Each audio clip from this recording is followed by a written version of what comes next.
We like to think of our own minds as an absolute sanctuary. The thoughts you have, the choices you make, the memories you hold, these feel completely yours, an impenetrable private fortress. But in the middle of the 20th century, the United States government decided to find a backdoor into that fortress. They wanted a chemical override switch to dismantle human autonomy on command. MKUltra was based on a radical, unsettling premise that personal sovereignty is an obstacle the state can overcome through chemistry and psychological force. To understand how this happened, you have to look at the early 1950s. The U.S. intelligence community was terrified. They were watching reports out of the Soviet Union and China detailing alleged truth drugs and psychological conditioning used on prisoners. That fear triggered a severe reaction. In this 1952 internal memo, the CIA's medical staff declared the U.S. was forced to assume a more aggressive role in the development of these techniques. They stopped defending against mind control and started building it.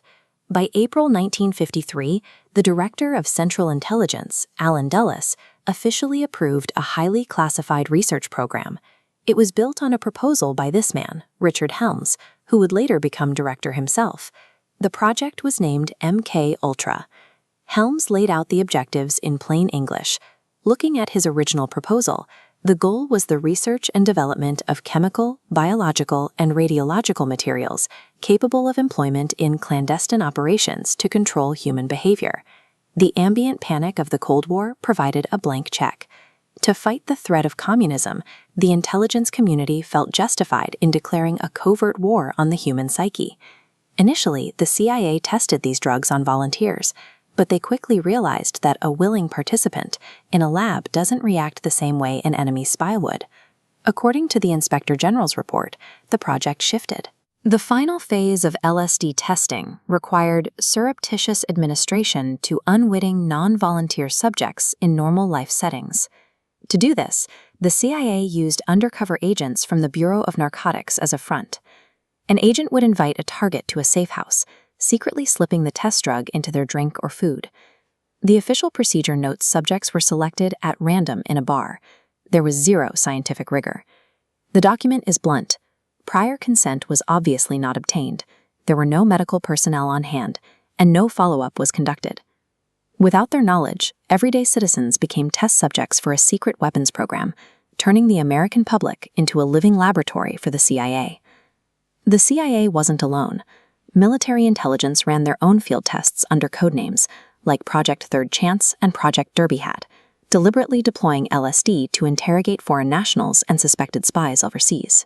Interrogators paired these drugs with extreme sleep deprivation and sensory isolation, searching for the specific combination of chemistry and stress that could shatter a target's mental resistance.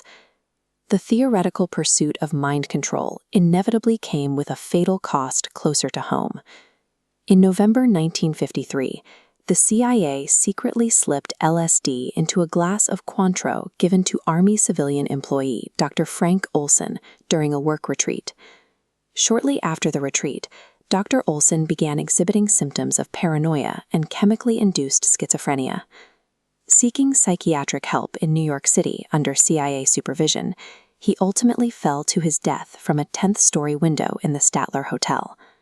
His death made one thing clear. To the architects of these programs, human life and individual sanity were entirely subordinate to the experiment. 20 years later, as congressional investigations began to loom in 1973, Richard Helms and Dr. Sidney Gottlieb ordered the total destruction of the MKUltra program.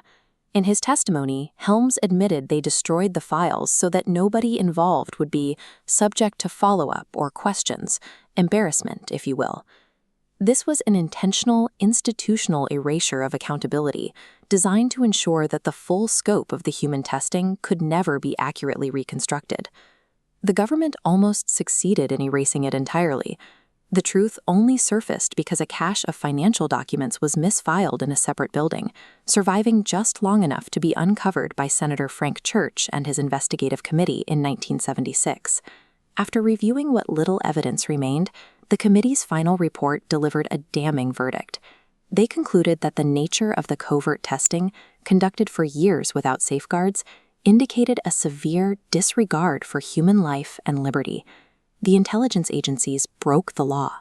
But the deeper terror is that they possessed the unchecked bureaucratic power to almost permanently delete the evidence of those crimes against their own people.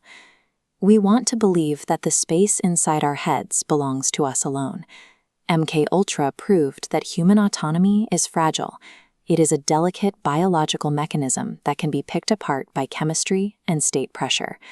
History shows when a government decides national security demands it, they won't hesitate to bypass your free will, leaving your sovereignty at their mercy.